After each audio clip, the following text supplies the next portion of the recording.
pakai balok gede. Dipukul tangan Vina patah. MNM itu artinya minum. Disiram air panas, diinjak-injak, dipukulin. Karena benar disiksa makanya mau ngaku. Tidak ada. Tidak ada. Tidak. Dan posisi masih utuh. Mukanya utuh, tidak ada penganiayaan. Dan pelemparan dan pengejaran itu memang tidak ada. Pemikiran saya mustahil terjadi tindakan sedemikian keji terhadap kedua korban. Halo guys, terima kasih sudah klik video ini. Jadi hari ini saya akan membahas kembali kasus kematian Vina Cirebon yang saat ini persidangan PK atau peninjauan kembali yang diajukan para terpidana masih berlanjut. Nah, di tengah-tengah ramainya kasus ini beberapa bulan terakhir, rupanya banyak nih bukti-bukti baru dan juga para saksi yang speak up dan merubah semua kronologi yang selama ini kita tahu. Rupanya bukti-bukti baru dan saksi-saksi ini tidak pernah ditampilkan waktu persidangan di 2016 lalu. Jadi publik masih dibuat bingung nih, apakah kasus pembunuhannya ini diduga sengaja disetting atau gimana? Nah, kalau kalian penasaran perkembangan kasusnya, kalian bisa tonton video ini sampai habis, karena kita akan mengungkap apa yang sebenarnya terjadi pada Vina dan Eki di Cirebon.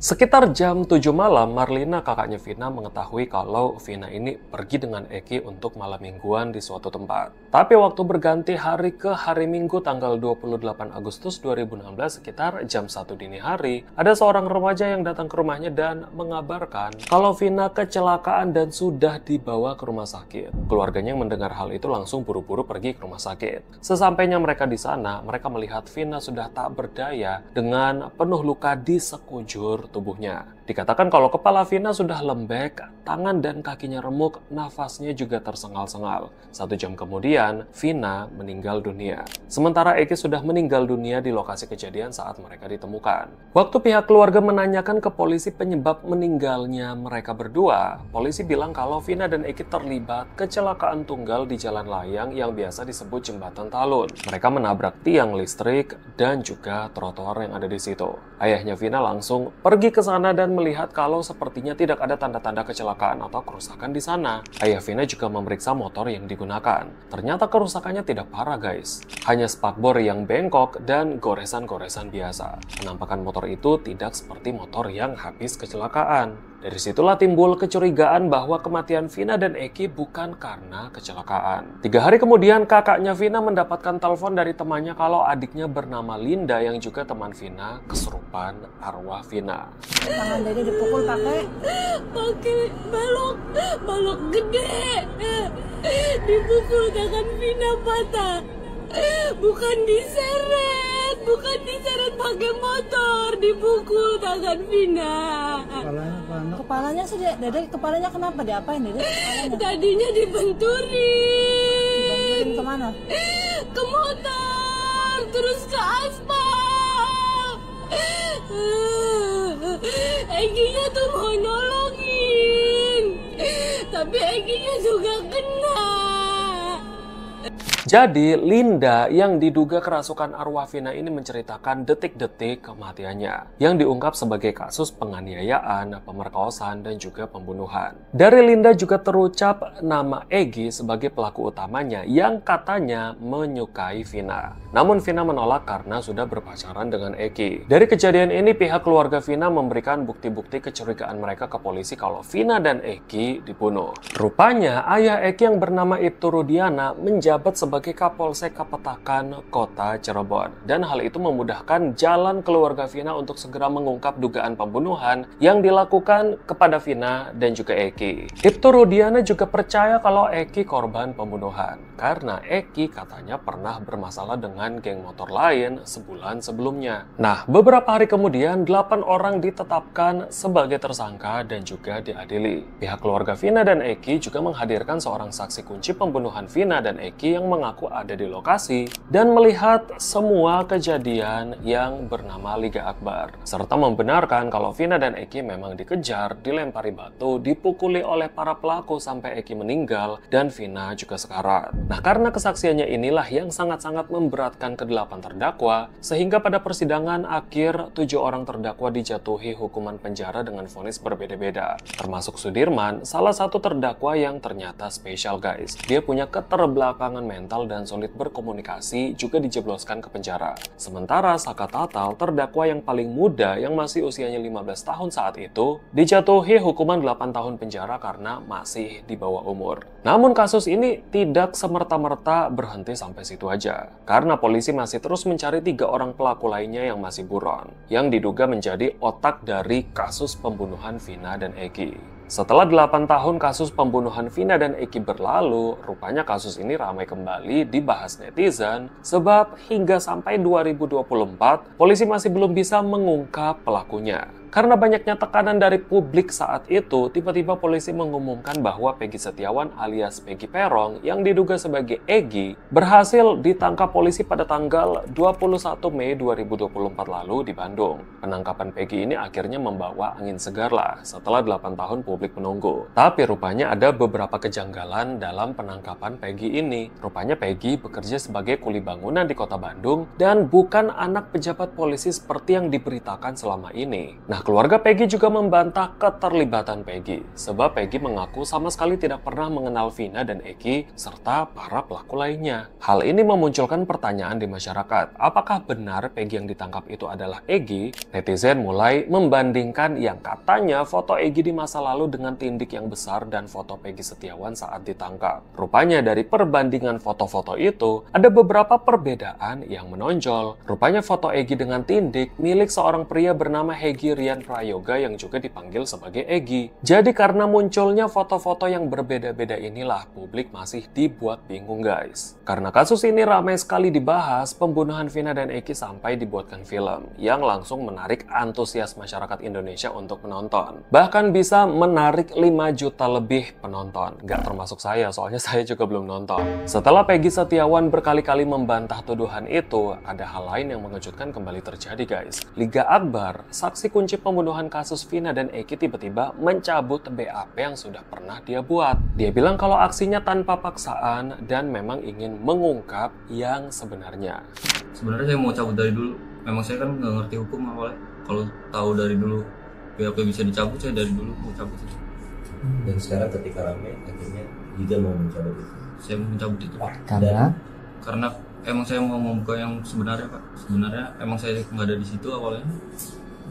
Dan pelemparan dan pengejaran itu tidak ada. Dan pelemparan dan pengejaran itu memang tidak ada. Padahal pengakuannya selama BAP dan di persidangan yang menyebabkan 8 orang yang merasa tak bersalah itu dipenjara. Belakangan dia mengaku kalau awalnya dia hanya diminta tolong oleh ayah korban untuk memperkuat barang bukti seperti helm, motor, sepatu, dan sebagainya. Namun saat di BAP, Liga mengaku kalau dia menyampaikan laporan yang diduga diarahkan oleh oknum-oknum lain. Sampai terbentuklah cerita kalau Vina dan Eki itu dibunuh. Hingga akhirnya Liga dianggap sebagai saksi kunci. Meskipun dia sudah beberapa kali menolak karena sebenarnya dia tidak ada di sana. Liga pada waktu itu diminta oleh siapa jadi saksi? Pak Rudiana, Pak. Kenapa Pak Rudiana memilih Liga? Apa karena kenal atau karena apa waktu itu? Mungkin karena kedekatan saya sama almarhum Eki dulu. Nah, terus skenarionya siapa yang ngajarin? Skenario itu saya udah menolak berapa kali, dibantu sama pemeriksa.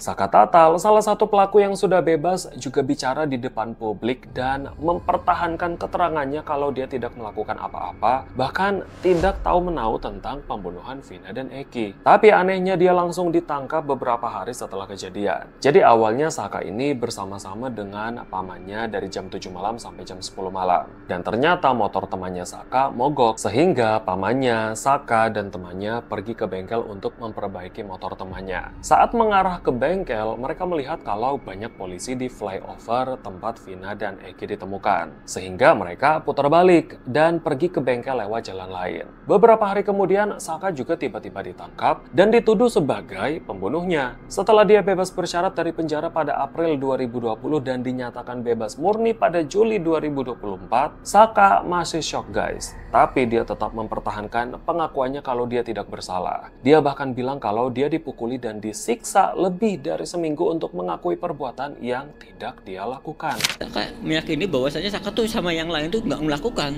Karena tuh Saka tuh tahu aktivitas mereka. Yang lain juga tidak melakukan? Sama tidak melakukan. Dari mana Saka tahu?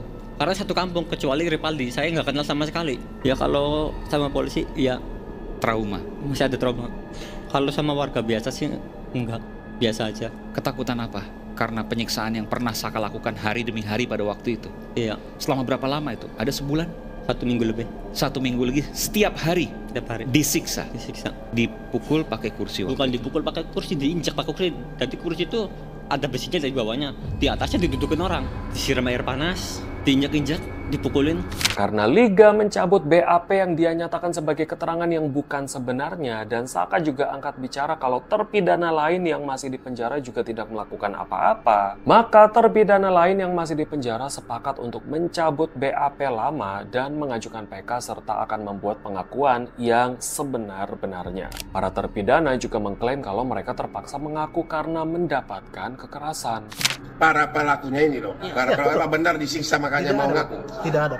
Tidak ada. Tidak. Dan posisi masih utuh.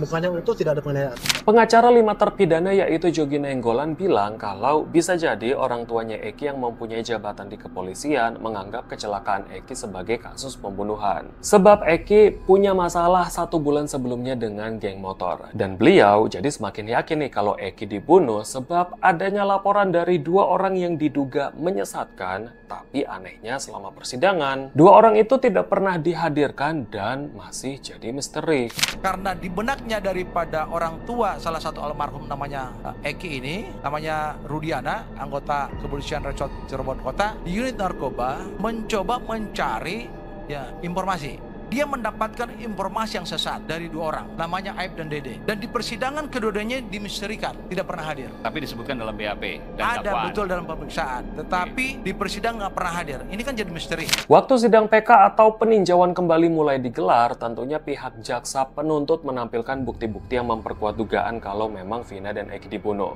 Mereka juga menyajikan berkas yang menunjukkan adanya rencana pembunuhan yang dilakukan Saka dan Sudirman yang konon mereka rencanakan lewat SMS. Tapi ternyata setelah diselidiki, percakapan rencana pembunuhan yang dilakukan antara Saka dan Sudirman tidak bisa dibuktikan datangnya dari mana. Sebab ternyata hasil pemeriksaan ekstraksi pesan singkat antara Saka dan Sudirman malah menunjukkan kalau mereka sama sekali tidak merencanakan pembunuhan.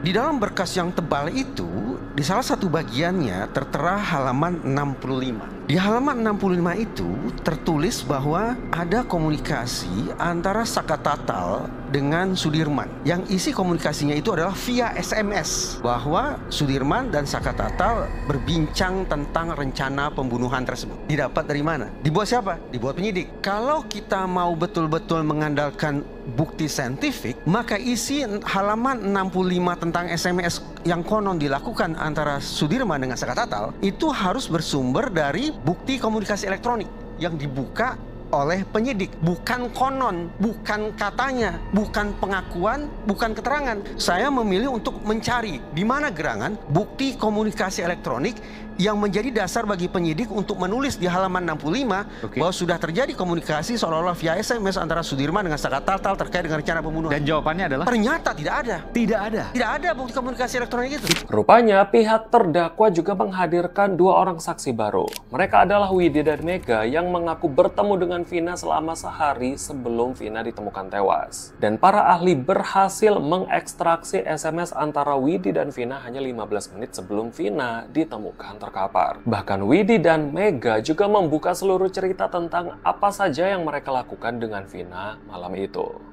Jadi di hari yang sama Vina dan Eki ditemukan meninggal, beberapa jam sebelumnya Vina diketahui bertemu dengan 2 orang temannya, yaitu Widi dan juga Mega, dan berencana akan menginap bersama di rumah Widi, karena Mega juga menginap di sana. Di siang harinya, Widi dan Mega menjemput Vina dari depan gang dan mereka bonceng 3 menuju ke rumahnya Widi. Setelah itu, Vina meminjam uang sebesar 50.000 pada Widi untuk membeli makanan dan juga pembalut. Sebab Vina mengaku kalau hari itu sedang sedang menstruasi. Nah, setelah itu Vina meminta agar diantarkan ke rumah kakaknya untuk meminta uang. Sekitar jam 3 sore, Mega mengantar Vina dengan motor ke rumah kakaknya lalu kembali pulang ke rumah Widi. Di tengah perjalanan, Eki lewat dengan motornya menemui Vina. Saat itulah Vina dan Eki berdebat karena Vina menuding Eki selingkuh. Entah kenapa saat itu Vina malah mau ikut dengan Eki pulang dan menyuruh Mega pulang sendirian. Rupanya mereka mengarah ke jalan lain. Sehingga waktu Mega sampai di rumah Widi, mereka belum juga pulang. Sekitar jam 5:30 sore, Vina pulang kembali ke rumah Widi untuk mandi. Sementara Mega baru mau berangkat dengan sang pacar untuk jalan. Dan Mega mendapati Eki ternyata sedang menunggu Vina di depan gang yang jaraknya lumayan jauh dari rumah Widi. Sementara Vina yang sudah selesai mandi segera bersiap-siap dan meminjam pakaian Widi untuk pergi jalan dengan Eki. Dan Widi menyuruh Vina berjanji pada Widi akan pulang ke rumah jam 10 malam. Sebab Widi ada rasa tidak enak nih dengan tetangganya. Vina setuju dan bilang kalau sebelum dia pulang, Widi dan Mega tidak boleh mengunci pintu. Waktu malamnya, Mega sudah pulang. Tapi sampai jam 10 malam, Vina belum juga pulang guys. Bahkan Mega juga menemukan celana pendek dan bekas pembalut dengan noda darah di kamar mandi. Yang sekali lagi menegaskan kalau hari itu Vina memang sedang menstruasi. Sekitar jam 10:15 malam, Vina mengirim SMS ke Widi untuk mengajaknya ikut keluar dan minum minuman keras dengan anggota geng motor Vina dan Eki yaitu XTC. Jamnya adalah jam 15:14:10 yang artinya kalau di lokal Indonesia itu harus dibaca menjadi jam 22:14:10 kan begitu. Jadi artinya pada jam 22 ini Vina masih ber-SMS dengan Vidi. Dikatakan peristiwa pembunuhan mulai 21:15, ya kan? Peristiwanya. Di sini yang ingin kita buktikan kan? Rupanya Widi menolak dengan alasan sang pacar akan marah. Tapi Vina terus saja memaksa Widi untuk ikut sehingga Widi mulai jengkel dan sudah malas menjawab telepon dari Vina. Hanya beberapa menit setelah itu, sekitar jam 10:30 malam, Widi dan Mega membaca status dan broadcast BBM beberapa orang yang menuliskan RIP Eki dan Vina. Widi dan Mega awalnya tidak percaya nih. Soalnya hanya beberapa menit lalu kan Widi itu berteleponan sama Vina. Mereka berdua akhirnya tetap menunggu kabar dari Vina. Rupanya status kematian Eki dan Vina semakin banyak guys. Sehingga Widi dan Mega berusaha menelpon Vina berkali-kali walaupun tidak diangkat. Tapi setelah beberapa kali, telepon mereka dijawab oleh seorang pria yang bilang kalau Vina dan Eki mengalami kecelakaan tunggal. Eki meninggal di tempat sementara Vina dilarikan ke rumah sakit Gunung Jati. Nah, dari pengakuan Widi dan Mega, waktu mereka masuk ke kamar Vina, mereka melihat kalau Vina masih memakai baju dan celana yang dipinjam dari Widi. Walaupun mereka juga tidak memperhatikan bagian mana di tubuhnya Vina yang mengalami luka-luka, tapi mereka ingat kalau Vina sudah memakai penyanggah leher dan hidungnya masih mengeluarkan darah. Dan Vina saat itu masih hidup walaupun nafasnya sudah tersengal-sengal dan mengeluarkan bunyi seperti orang yang sedang mendengkur. Setelah Widi dan Vina membacakan syahadat di kedua telinga Vina, dia pun meninggal tak lama setelahnya, sekitar jam 2 dini hari. Dari pengakuan Widi dan Mega inilah, kasus pembunuhan Vina yang sedang ramai karena Egy disebut-sebut bukanlah orang yang dicari, malah membuat asumsi publik dan penyelidikan ini berbalik arah. Dari yang awalnya dinyatakan kecelakaan tunggal, lalu diduga sebagai pembunuhan, dan kembali lagi ke dugaan kecelakaan tunggal. Nah, apa sih yang terjadi sebenarnya? Kalau Widi dan Mega mengaku masih berkomunikasi dengan Vina lewat SMS di jam 10 malam, bahkan Widi juga berteleponan dengan Vina hanya beberapa menit sebelum Vina dan Eki ditemukan di jalan. Mungkinkah dalam hanya beberapa menit saja dan dalam waktu yang pendek, semua kejadian mengerikan seperti mereka dikejar, dilempari batu, dipukuli, diperkaos, dan jenazah mereka dipindahkan ke flyover dari tempat yang lain bisa saja terjadi? Ahli psikolog forensik bernama Reza Indragiri malah bilang begini. Saya semakin bertanya-tanya, benarkah pada jam 22 atau 22.30 ketika disebut-sebut bahwa jasad korban ditemukan di jembatan, benarkah sebelum itu sudah terjadi penganiayaan, perkosaan massal, pembunuhan, dan pemindahan jasad ke sekian banyak tempat? Hitung-hitungan di atas kertas dengan merunut alur waktu sedemikian rupa, pemikiran saya mustahil terjadi tindakan sedemikian keji terhadap kedua korban. Dari luka-luka yang dialami korban dan menyebabkan kepala korban sampai terasa lembek dan diduga hal itu terjadi karena pukulan atau penganiayaan, rupanya dugaan itu juga dipatahkan oleh keterangan ahli dokter forensik yang bilang kalau luka seperti itu hanya terjadi karena benturan keras. Terus ini tengkorak atasnya ini sudah lembek. Kalau sampai tengkorak dalam itu bisa pecah, mungkin tidak di kulit luarnya sama sekali tidak luka. Mungkin. Bisa jadi. Bisa jadi. Itu akibat apa? Harus benturan yang sangat kuat karena untuk mematahkan tulang dasar tengkorak itu perlu power yang sangat besar. Seberapa kuat sebenarnya untuk memecahkan tengkorak atas itu? Kalau misalnya kecelakaan lalu lintas, kecepatan 35 km per jam itu sudah bisa menyebabkan dia kemudian kecelakaan dan jatuh terlempar misalnya, maka tulang dasar tengkorak itu sudah bisa patah. Bagian mulut gimana? Pecah dia. Itu kan harusnya gini kan? Ya harusnya nutup itunya ya bawahnya. Full ya. face. Ini hancur ini. Hancur. Tapi kaca masih ada. Kaca masih ada? Kaca masih ada. Iya kaca masih ada. Ininya pecah dia, patah. Patah ya? Patah. Dari keanehan-keanehan yang sudah saya jelaskan tadi, ada yang lebih mencuri perhatian saya dan ini benar-benar plot twist buat saya guys. Dalam keterangan para saksi di persidangan 2016 lalu, peristiwa pembunuhan terjadi mulai jam 10 kurang 15 menit malam. Sementara dari hasil SMS antara Widi dan Vina, mereka masih berkomunikasi di jam 10 lewat 15 menit malam. Sebelum akhirnya Vina dan Eki ditemukan terkapar di jalanan hanya 15 menit kemudian, atau jam 10 lewat 30 menit malam. Dari hasil ekstraksi data SMS antara Widi dan Vina di handphonenya Widi, kan sudah jelas ya, kalau dalam SMS itu Vina mengajak Widi untuk ikut minum rame-rame yang diartikan sebagai minum miras bersama hanya 15 menit sebelum Vina ditemukan terkapar, yang semakin menguatkan dugaan kalau Eki dan Vina mabuk sehingga terjadilah kecelakaan itu. Maksudnya di situ MNM. Mohon maaf, MNM itu artinya minum. Apa yang saudara masukkan artikan di situ? MNM itu artinya minum. Kalau XTC itu artinya geng motornya dianya. Jadi di sini kamu diajak oleh Vina untuk minum. Iya. Minum apa ini? Minum apa? Waktu di sini nggak disebut. Pengalaman kamu sering rupanya minum-minum. Ya, mohon maaf. Ya.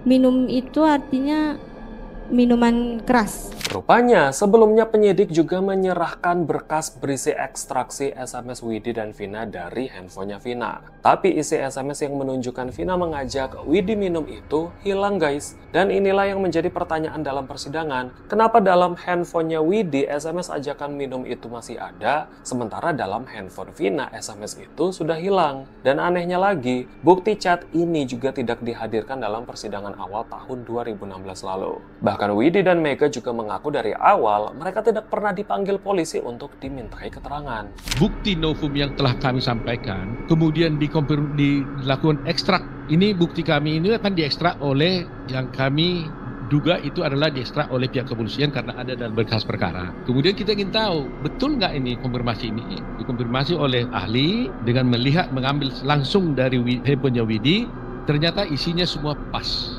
Jam-jamnya semua sama. Yang berbeda, kita harus jujur, ada satu kata yang hilang di tempat yang Mabes Polri itu, yang dari sini, yaitu kata-kata minum rame ekstasinya. Di poin 10 itu ya? Di poin 10. Gimana menurut kalian? Apakah kalian percaya kalau Vina dan Eki memang dibunuh atau ini sebenarnya kecelakaan tunggal tapi direkayasa menjadi kasus pembunuhan demi kepentingan oknum-oknum tertentu? Dan kalaupun menurut kalian Vina dan Eki mengalami kecelakaan tunggal, apa yang menyebabkan mereka kecelakaan? Kalau Vina sendiri, maksudnya kan kalau di keluarga karakternya orangnya kayak gimana sih? Anaknya pendiam, manja. Paling nggak main kalau nggak pernah main.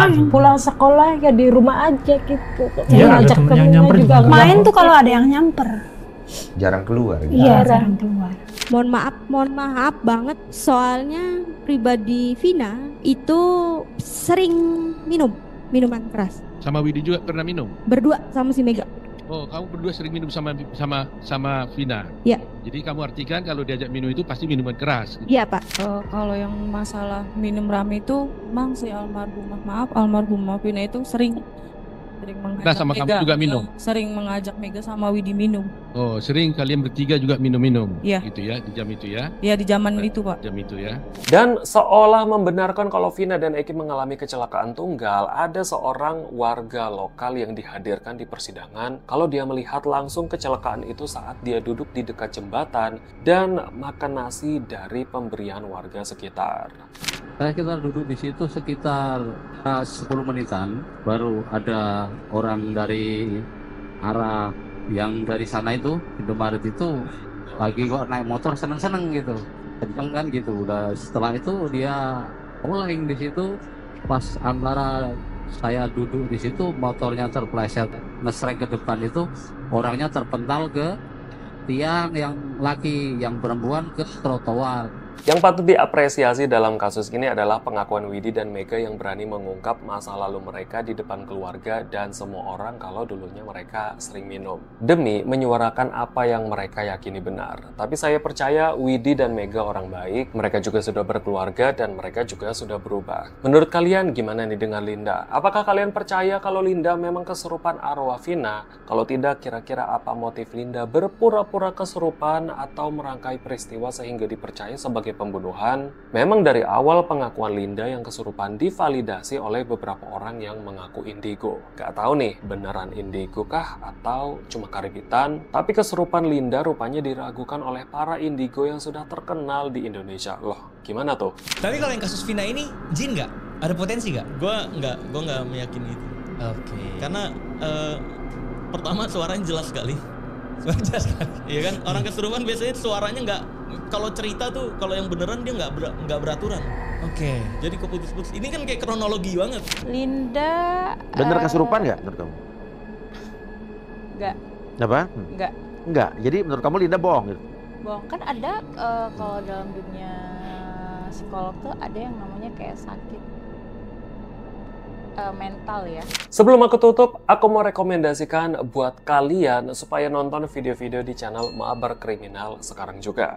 Soalnya apa? Soalnya channel yang sudah sering banget aku rekomendasikan ini masih menunggu kalian yang belum subscribe untuk klik subscribe-nya sekarang juga. Gak bakal nyesel deh, soalnya ceritanya yang diangkat itu loh beda. Buat kalian yang mau nonton, bisa puas nontonnya kapan aja dan kalian juga bisa nyalakan loncengnya untuk update videonya terbaru. Langsung aja klik linknya di bawah dan dengerin semua ceritanya. Tulis opini dan tanggapan kalian di bawah dan siapa tahu dari kalian ada yang dulunya percaya banget nih kalau Vina dibunuh sampai nonton filmnya juga, dan waktu kasus ini ditinjau kembali kalian mulai menduga kalau Vina sebenarnya nggak dibunuh. Tulis aja di bawah, sharing-sharing di sana, aman, kita nggak ada yang saling menghakimi, dan tunggu aja kasus menarik lainnya dari channel ini dan kita ketemu lagi di lain waktu. Sampai jumpa.